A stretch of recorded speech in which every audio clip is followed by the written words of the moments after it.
اعوذ باللہ من الشیطان الرجیم بسم اللہ الرحمن الرحیم۔ شروع اللہ کے نام سے جو بڑا مہربان نہایت رحم فرمانے والا ہے۔ یہ لال عشق از قلم سحر علی قریشی، خون بہا بیسڈ رومانوی ناول، قسط نمبر 8۔ کبھی یوں بھی آ میرے روبرو، تجھے پاس پا کے میں رو پڑوں۔ مجھے منزل عشق پہ ہو یقین، تجھے دھڑکنوں میں سنا کروں۔ کبھی سجا لوں تجھ کو آنکھوں میں، کبھی سجا لوں تجھ کو آنکھوں میں، کبھی تسبیحوں میں پڑھا کروں۔ کبھی چوم لوں تیرے ہاتھوں کو، کبھی تیرے دل میں بسا کروں۔ ایک پتلی سی کتاب ہاتھوں میں پکڑے الٹی لیٹی اجالا، دونوں ٹانگوں کو پیچھے گھٹنوں تک اٹھائے، پیروں کو آگے پیچھے جھلاتی سامنے موجود صفحے پر نظریں جمائے، نیم مسکراہٹ ہونٹوں پر لیے زیر لب یہ نظم پڑھ رہی تھی، جبکہ اس کے عقب میں کھڑی انجم اس کے وجود کو گھور کر دیکھتی تعصب کر رہی تھی۔ کل صبح اس کا پیپر تھا، مگر امتحانات کی تیاری کرنے کی بجائے وہ شعر و شاعری سے لطف اندوز ہو رہی تھی۔ انجم وہی ہاتھ سینے پر باندھ کر کھڑی رہی، اس انتظار میں کہ اب کتاب چھوڑے، مگر نہیں۔ اس کی نظمیں تھیں کہ ختم ہونے کا نام ہی نہیں لے رہی تھیں۔ بالآخر صبر کا دامن چھوڑتے وہ تن فن کرتی آگے بڑھی اور اس کے ہاتھ سے وہ کتاب جھپٹ گئی۔ اس اچانک حملے پر اجالا نے ہڑبڑا کر گردن موڑی اور سامنے انجم کو دیکھتے زبان دانتوں تلے دباتے آنکھیں میچ کر کھولی۔ اپیا آپ؟ تو یہ پڑھائی ہو رہی ہے تمہاری؟ انجم کو غصے میں دیکھ کر وہ سر کھجاتی کھسیانی ہوئی۔ وہ اپیا میں نے تھوڑی دیر کی بریک لی تھی، بس بور ہو گئی تھی پڑھ کے۔ انجم نے اس کی بات کاٹی۔ جانتی ہوں کتنا پڑھا ہے تم نے، اور یہ تم کس قسم کے واہیات اشعار پڑھ رہی ہو؟ اللہ اللہ اپیا، کانوں کو ہاتھ لگائیں، یہ واہیات نہیں رومانوی اشعار تھے۔ رومانیت بھی نہیں جانتی کیا آپ؟ اس کے اس طرح گھڑکنے پر انجم نے ابرو چکا کر اس کے کان کو پکڑ کے ہلکا سا مروڑا۔ آئی ظلم ظلم، اس نے دہائی دی تھی۔ اب تم مجھے بتاؤ گی کہ رومانیت کیا ہوتی ہے؟ ہی بتی سی اندر کرو، اپنی نقصان ہو سکتا ہے تمہیں۔ کتابیں کھولو۔ انجم کے حکم صادر کرنے پر اجالا نے فوراً مطلوبہ کتاب کھولی جس کا امتحان تھا۔ انجم وہیں اس کے پاس بیٹھی اس کی مدد کرنے لگی۔ پڑھائی کا یہ دورانیہ صرف آدھا گھنٹہ ہی چلا، کیونکہ اس کے کچھ دیر بعد ہی اجالا نے گہری تھکاوٹ زدہ ہنکار بھرتے گردن پیچھے لڑکا لی، جیسے جھک کر پڑھتے رہنے کے باعث اسے اس جگہ درد محسوس ہو رہا تھا۔ پھر کتاب چھوڑتے وہ سر انجم کی گود میں رکھ کے لیٹ گئی۔ انجم اس کے بالوں میں دھیرے سے انگلیاں پھیرنے لگی۔ وہ سکون سے آنکھیں موندے پڑی تھی۔ جانتی ہو نا تعلیم تمہارے لیے کتنی ضروری ہے؟ اس نے محض ہنکار بھر کر جواب دیا۔ کل کو یہی تعلیم تمہارے بہت کام آئے گی۔ جانتی ہوں اپیا، اجالا اکتائی تھی۔ آپ چاہتی ہیں میں پڑھ لکھ کے اپنے پیروں پر کھڑی ہو جاؤں تاکہ کل کو خود کو سنبھال سکوں، اور خدا نہ خواستہ اگر کبھی میرے شوہر پر برا وقت آئے تو اس کی مدد کے لیے کھڑی ہو سکوں، اور اس میں میری پڑھائی بہت کام آئے گی۔ انجم نے خائف ہوتے اسے دیکھا۔ مگر مجھے امیر شخص سے شادی کرنی ہے، اس نے چمکتی آنکھوں سے اپنی خواہش ظاہر کی اور پھر سر واپس اس کی گود میں گرا لیا۔ میں ایسی زندگی نہیں گزارنا چاہتی جیسے یہاں اس کوٹھے پر گزاری ہے۔ ہر چیز ناپ تول کر ملتی ہے، میں نے کبھی کھل کے نہیں جیا۔ وہ بھیگی آنکھوں سے شاید آج اپنا دل اس کے سامنے کھول کے رکھ رہی تھی۔ مجھے بہت سارے پیسے چاہیے، اس کی آنکھوں میں جگنو تھے خواہشات کے۔ مجھے بہت ساری خریداری کرنی ہے، یعنی ڈھیر سارے کپڑے خریدنے ہیں، جوتے، زیورات، چوڑیاں، خوشبوئیں اور میک اپ بھی۔ وہ ہلکی سی آواز میں ہنسی۔ اس کی معصوم سی خواہشات پر انجم بھی نیم مسکرائی تھی۔ انشاءاللہ انشاءاللہ، اللہ تمہاری ہر خواہش ضرور پوری کرے گا۔ اس کے سر کا جھک کر بوسہ لیتے انجم نے کہا۔ پھر اچانک اس کے ذہن میں جھماکا سا ہوا اور وہ تیزی سے دوبارہ اٹھ بیٹھی۔ کیا ہوا؟ انجم نے پوچھا۔ مجھے آپ کو کچھ بتانا ہے اپیا۔ کیا بتانا ہے؟ اپیا وہ سعد چودھری آئے تھے، اس نام پر انجم کے سامنے اس شخص کا چہرہ لہرایا تھا جو اکثر جبیر آرا سے ملنے آیا کرتا تھا۔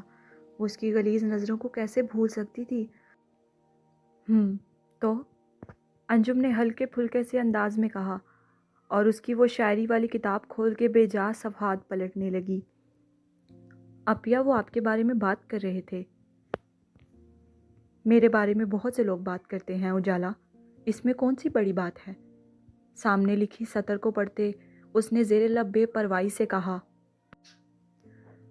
اجالا نے اس کے ہاتھ میں پکڑی کتاب کو بند کیا۔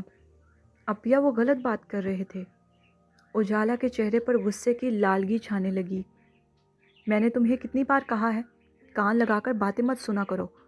انجم نے سنجیدگی سے اسے دیکھتے شرمندہ کرنا چاہا۔ میں کچھ سننا نہیں چاہتی تھی اپیا، مگر جب ذکر آپ کا ہو تو میں خود کو روک نہیں پائی۔ وہ آپ کو ان کے ساتھ بھیجنے کا مطالبہ کر رہے تھے۔ تو کیا پورا ہو گیا اس کا مطالبہ؟ آپ مان گئی کیا؟ اجالا نے ہولے سے سر نفی میں ہلایا۔ تو بس پھر کیا فرق پڑتا ہے؟ اس نے لے جانے کا مطالبہ کیا، اس سے فرق نہیں پڑتا۔ وہ لے جائے، اس سے فرق پڑتا ہے۔ اب تم اچھے سے تیاری کرو، میں کھانا بھجواتی ہوں تمہارے لیے، آہستگی سے کہتی وہ واپسی کے لیے مڑی۔ اجالا نے پلٹ کر اسے دیکھا اور اس کے سوال نے انجم کے قدموں کو جکڑا تھا۔ اگر انہوں نے آپ کا رقص دیکھنے کا مطالبہ کیا تو کیا آپ کریں گی؟ کچھ پل وہ خاموشی سے کھڑی رہی۔ ذہن کی اسکرین پر معراج جہانگیر خان نمودار ہوا تھا۔ آج کل وہ کچھ زیادہ ہی اس کے بارے میں سوچ رہی تھی۔ ہاں ضرور، اس نے مڑتے ہوئے بے تاثر جواب دیا۔ مجھے وہ اچھے نہیں لگتے اپیا، یہاں پر آنے والا کوئی بھی مرد اچھا نہیں ہوتا اجالا۔ ہمیں ہمارے کام سے مطلب ہونا چاہیے، کسی کی اچھائی یا برائی ہمارے اعمال سے منسلک نہیں ہے۔ وہ ہر بار انہیں لاجواب کر جاتی تھی۔ انجم دوبارہ مڑی اور کمرے سے باہر نکل گئی۔ کمرے سے باہر نکل کر آبگین یاسمین کے ہمراہ اور زاہدہ کے پیچھے پیچھے چل رہی تھی۔ ہر قدم منو من بھاری ہو رہا تھا۔ چادر کے سرے کو مٹھی میں دبائے اس کی نظریں اپنے پیروں پر جمی تھیں۔ کوریڈور سے نکل کر وہ اس محل کے بڑے سے ہال میں داخل ہوئیں، جہاں بڑے سے فانوس تلے دائرے کی شکل میں رکھے صوفوں پر کوئی بیٹھا ہوا تھا۔ جھکے سر کے باعث وہ سامنے دیکھ نہ سکی۔ تھوڑا قریب جانے پر اس نے ہلکی سی نگاہ سامنے دوڑائی اور سامنے ہی بڑے صوفے کے وسط میں بڑی شان سے ایک 47 سالہ عورت بیٹھی تھی۔ کریم رنگ کی ساڑی زیبتن کیے وہ خوبصورتی کی مثال تھی۔ آبگین کی نگاہیں جب ان کی انگارہ ہو رہی آنکھوں پر پڑی تو اس نے جھٹ سے اپنی نگاہیں جھکائی تھیں۔ خوف رگ رگ میں سمٹ آیا تھا اور جلال کا دیا جو حوصلہ وہ لے کر باہر نکلی تھی، وہ حوصلہ پست ہونے میں دیر نہیں لگی تھی۔ دوسری جانب زینت خان نے زاہدہ کے ساتھ آتی اس لڑکی کو دیکھا تھا۔ ان کی ماہ روح کی ہی عمر کی وہ لڑکی حسین بھی اسی کی طرح تھی۔ آدھے چہرے کو چادر کے ساتھ چھپائے وہ خوف سے لرز رہی پلکوں سے اپنے پیروں پر نظریں جمائے کھڑی تھی۔ زینت اٹھی اور قدم قدم جاتی اس کے سامنے جا کھڑی ہوئیں۔ ان کے قدموں کی چاپ آبگین کو ایک لمحے کے لیے اپنی موت کی دھمک کی سی معلوم ہوئی تھی۔ وہ چاہ کر بھی قدم پیچھے نہ لے سکی، گویا کسی نے اس کے پیروں میں زنجیریں ڈال کر ان کی ڈور زینت جہانگیر خان کے سپرد کر دی ہو۔ آبگین فرقان علی شاہ، انہوں نے تنفر سے اس کا نام لیا۔ آبگین کے دل میں گرہیں پڑنے لگی تھیں۔ اس نے شدت سے خواہش کی تھی کہ وہ اس جہان سے غائب کر کے کسی دوسرے جہان بھیج دی جاتی، مگر ایسا انسانی زندگی میں کہاں ممکن تھا۔ ان کی پکار پر اس نے ڈرتے ہوئے دوبارہ پلکیں اٹھا کر انہیں دیکھا، جو اس سے 2 ہاتھ کے فاصلے پر بالکل اس کے سامنے قریب کھڑی تھی۔ وہ کتنا بیمار تھی یہ ان کی آنکھوں تلے موجود گہرے حلقے بتا رہے تھے۔ آبگین فرقان علی شاہ، اس جہنم میں تمہارا سواگت ہے۔ اس حال میں ان کی کراری آواز گونجی تھی۔ جہنم؟ ہاں، وہ اسی کی امید لیے تو یہاں آئی تھی۔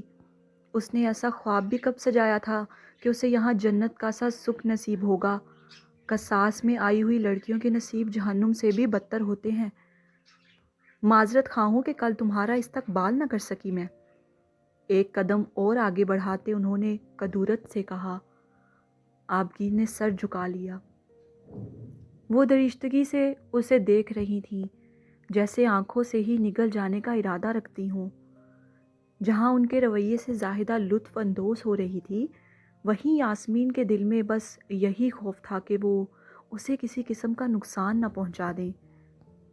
تمہارے بھائی نے میری بیٹی کو مارا ہے، اور اب؟ وہ پل بھر کو رکی اور نظریں اس کے وجود پر گاڑتے بولی، میں تمہیں مار ڈالوں گی۔ آخری جملہ چیخ کر کہتے انہوں نے اسے تمانچہ مارنے کے لیے ہاتھ فضا میں بلند کیا۔ آبگین نے ایک سسکی لیتے دونوں ہاتھ الٹے کراس کرتے اپنے چہرے کے آگے کر لیے۔ یاسمین نے شوکڈ ہوتے چادر ہونٹوں پر رکھی تھی۔ زاہدہ نے دلچسپی سے اس منظر کو دیکھا تھا، مگر اس کی امید پر گڑھوں پانی پڑ گیا جب زینت اپنا ہاتھ وہیں ہوا میں روک گئیں اور اسے نوچنے کے سے انداز میں زور سے مٹھی کی صورت بند کر گئیں۔ وجہ جلال کا یاد آ جانے والا جملہ تھا، اگر آپ نے اس پر ہاتھ اٹھانے یا کسی بھی قسم کا نقصان پہنچانے کی کوشش کی تو میں بھول جاؤں گا کہ آپ میرے مرحوم بابا جان کی بیوی ہیں۔ آپ کی خواہش کے زیر اثر اسے یہاں بیا کر لے آیا ہوں، مگر یہ ہرگز مت سمجھیے گا کہ آپ کے ظلم و ستم کے لیے لایا ہوں۔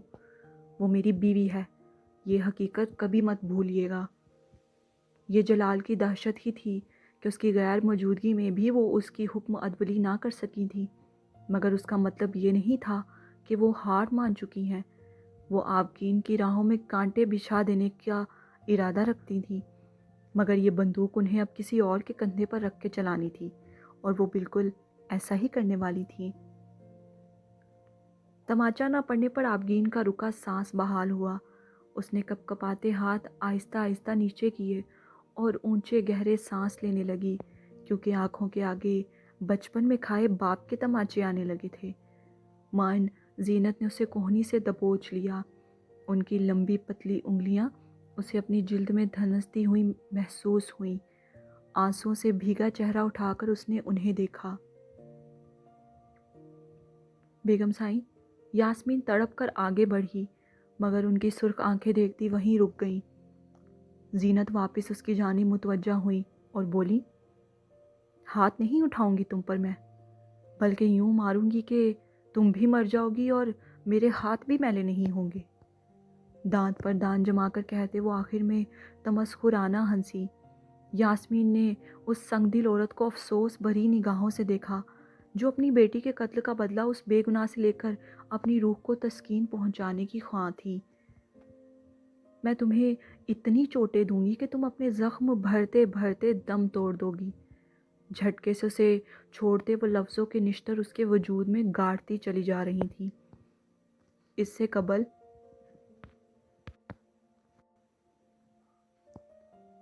وہ لڑکھڑا کر گرتی یاسمین نے آگے بڑھ کے اسے تھام لیا تھا۔ الٹی گنتی شروع کر دو آبگین علی شاہ۔ میں زینت خانم تم سے یہ وعدہ کرتی ہوں کہ اس قصر خان کی فضا کو تم پر ممنوع کر دوں گی۔ تل تل مرو گی تم۔ بچا سکتی ہو خود کو تو بچا لو، کیونکہ تمہیں مار ڈالنے کا کوئی موقع میں نہیں چھوڑنے والی۔ جتنا تم جینے کے لیے راستہ تلاش کرو گی، میں اتنے تمہارے مرنے کے راستے کھولتی چلی جاؤں گی۔ دوسری جانب ان کے لفظ ہی اسے مارنے کے لیے کافی تھے۔ وہ سر جھکائے ڈہ رہے وجود کے ساتھ شکستہ سی انہیں سن رہی تھی۔ اب وہ یاسمین کی جانب متوجہ ہوئی تھی۔ انہوں نے سلگ رہی نظروں کے ساتھ آبگین کو تھامے اسے دیکھا تھا۔ اور تم یاسمین؟ ہاں، پہلے اس جلال کی ماں، پھر جلال، اور اب یہ۔ انہوں نے آبگین کی جانب اشارہ کیا۔ ساری زندگی بیت گئی تمہاری، مگر چاپلوسی کرنا نہیں چھوڑی تم نے۔ یاسمین نے انہیں بے تاثر چہرے کے ساتھ بے خوفی سے دیکھا۔ مگر افسوس، آخر کتنا بچاؤ گی تم اسے مجھ سے؟ آخر اس کا مقدر موت ہی ہوگی۔ انشاءاللہ۔ جلال خاندان کی بیٹی مری ہے، شاہ خاندان کی بھی بیٹی مرے گی۔ خانم سائیں،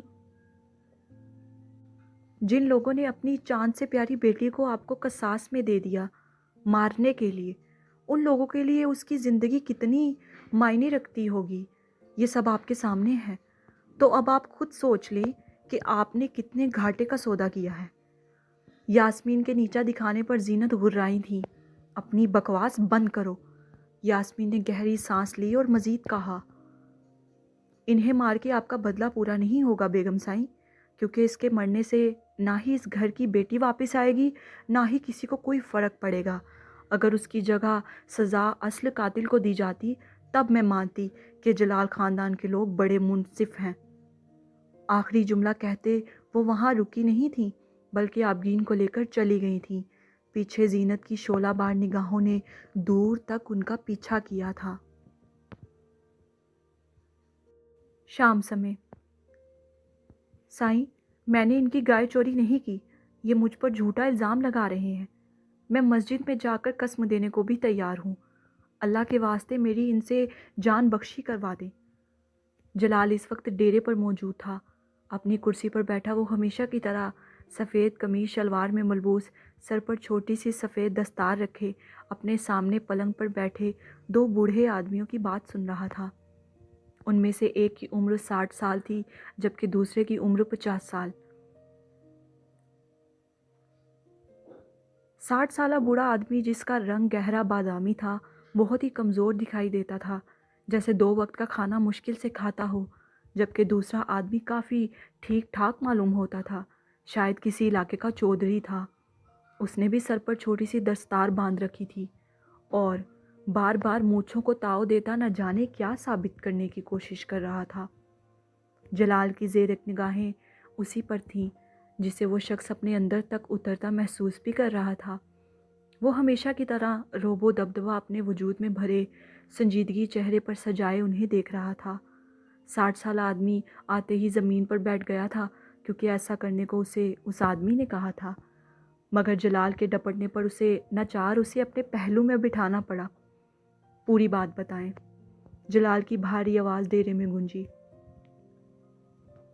سردار سائیں، میرا نام افضل ہے، میں ان کے ہاں کام کرتا ہوں، یعنی ان کے مویشیوں کی دیکھ بھال، جس کی مجھے معقول سی تنخواہ ملتی ہے۔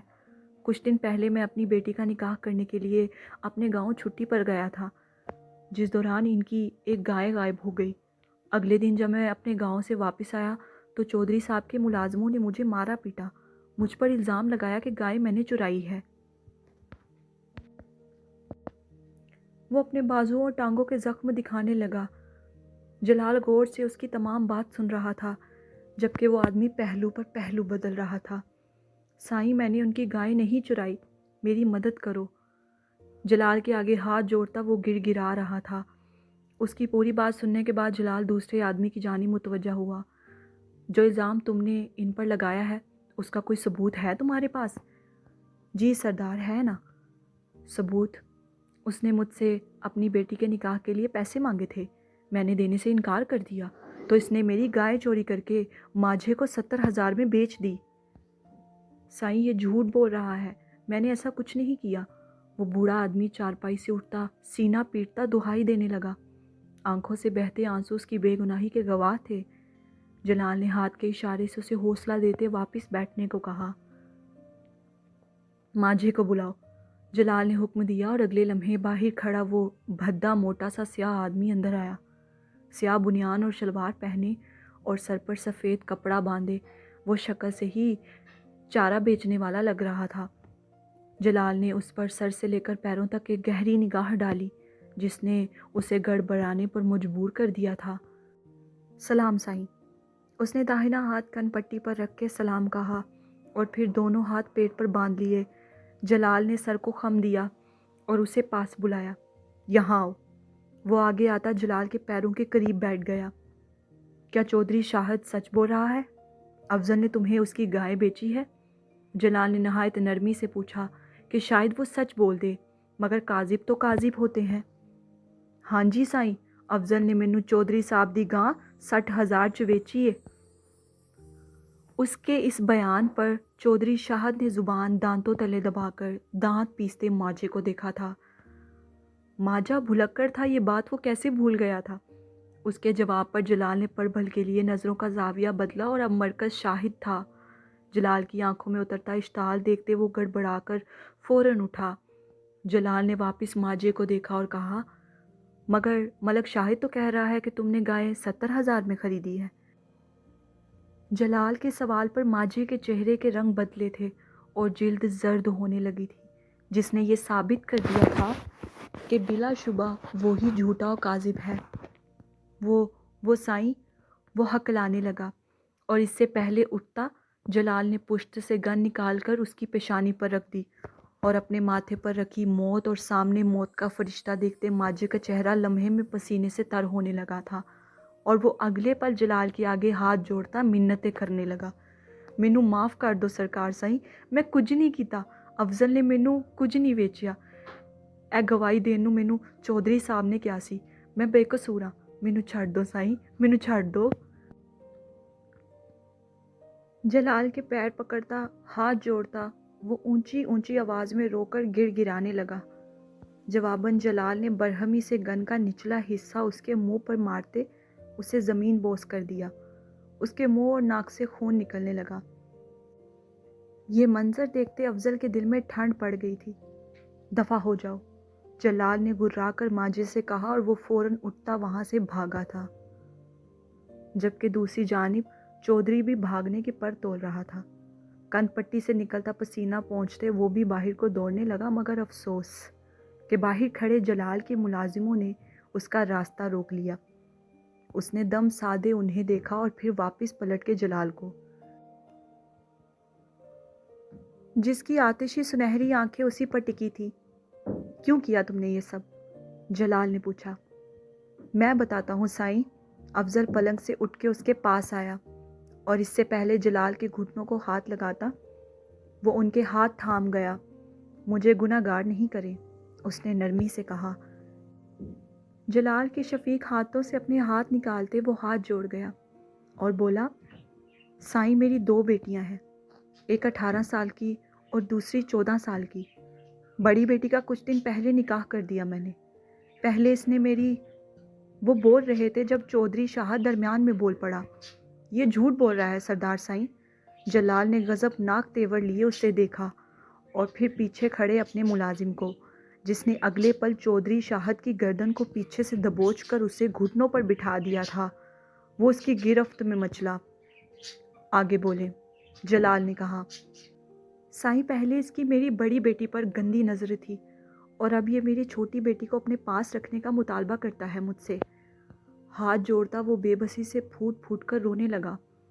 اس کے ہر جملے پر جلال کی آنکھوں میں خون اتر رہا تھا۔ سائیں ہم غریب لوگ ہیں، ہمارے پاس عزت کے سوا اور کچھ نہیں ہے، سائیں میری مدد کریں۔ یہ جھوٹ بول رہا ہے سردار، میں نے ایسا کچھ نہیں کیا۔ وہ پھڑ پھڑا کر اپنا آپ چھڑوانے کی کوشش میں ہلکان ہو رہا تھا۔ جلال کی آنکھوں نے اسے دیکھا تھا، اور پھر چند سیکنڈ کا کھیل تھا، محض چند سیکنڈز کا۔ جلال نے ہاتھ میں پکڑی گن اس پر تانی تھی۔ ڈیرے پر گولیوں کا شور اٹھا تھا۔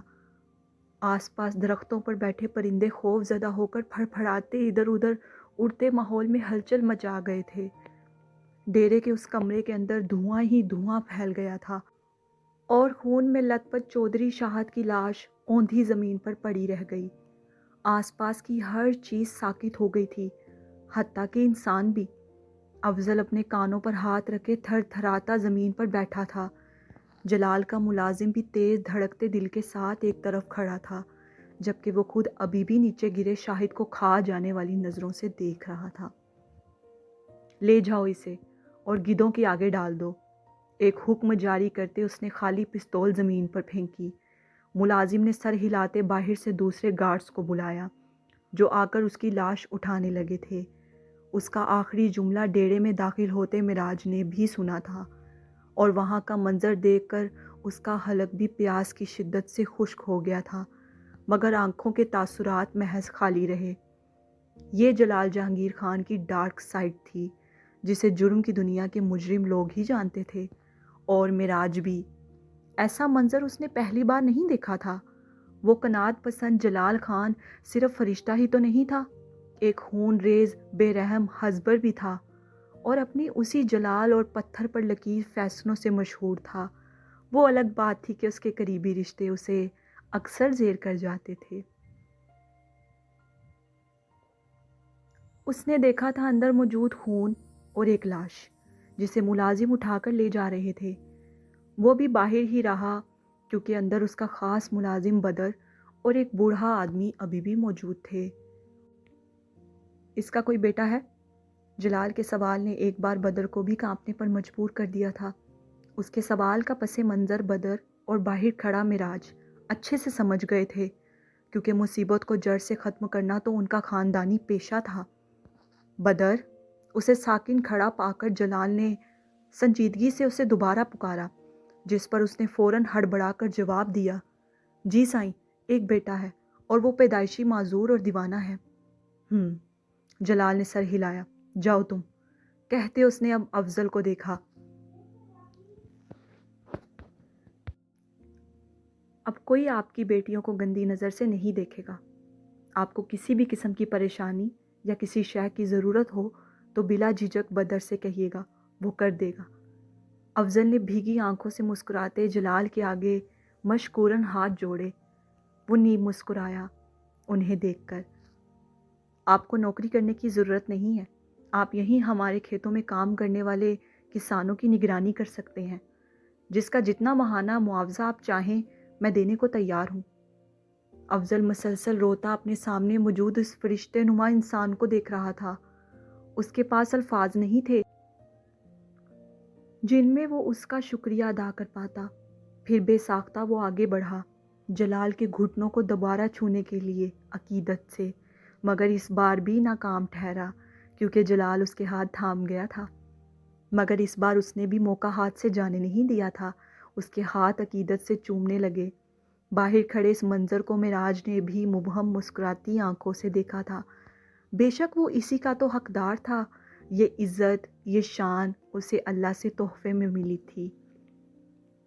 اللہ آپ کو دنیا جہان کا سکھ دے سائیں، ہر نعمت آپ کی جھولی میں ڈال دے۔ وہ پاک پروردگار، بہت شکریہ سائیں، آپ کا احسان میں کبھی نہیں بھولوں گا۔ جا بجا اس کے ہاتھ چومتا وہ دعائیں دیتا باہر کی اور بڑھا۔ معراج نے جاتے ہوئے اس بزرگ کی پشت کو پلٹ کر دیکھا تھا۔ کمرے سے نکلتے صحن میں داخل ہوتے اور وہاں سے ڈیرے سے باہر نکلتے تک وہ جلال کو جھولی اٹھا اٹھا کر دعائیں دیتا جا رہا تھا۔ معراج رشک سے یہ منظر دیکھ رہا تھا، کیونکہ ہر کوئی اتنا خوش نصیب نہیں ہوتا کہ اسے اتنی خلوص سے بھرپور دعائیں ملیں۔ اس نے کہیں پڑھا تھا، بعض لوگ پیدائشی عظیم ہوتے ہیں اور بعض جد و جہد کر کے بنتے ہیں اور بعض پر عظمت مسلط کر دی جاتی ہے، اور جلال انہی لوگوں میں سے تھا جو پیدائشی عظیم تھے۔ دوسری جانب ان دعاؤں کے زیر اثر جلال کی آنکھوں میں صرف ایک چہرہ لہرا رہا تھا، آبگین علی شاہ کا چہرہ۔ ہاں، وہ ایک نعمت ہی تو تھی جو اس کی جھولی میں ڈالی گئی تھی، اور وہ اس نعمت کو کھونا نہیں چاہتا تھا۔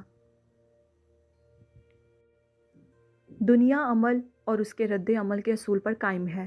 نیکی کا ایک قطرہ یا برائی کا ایک ذرہ بھی اپنا رد عمل یا نتیجہ پیدا کیے بغیر نہیں رہتے۔ لوگوں کی سازشوں، دھوکہ دہیوں اور چال بازیوں کا خوف مت کھاؤ۔ اگر کوئی تمہارے لیے جال تیار کر رہا ہے تو یاد رکھو کہ اللہ بھی خیر الماکرین ہے اور سب سے اچھا منصوبہ ساز ہے۔ ایک پتا بھی اس کے علم و اجازت کے بغیر نہیں ہلتا۔ بس اللہ پر سادگی کے ساتھ اور پوری طرح یقین رکھو۔ وہ جو کچھ بھی کرتا ہے بہت خوبصورت طریقے سے کرتا ہے۔ محبت کے 40 اصول، شمس تبریزی۔ جاری ہے۔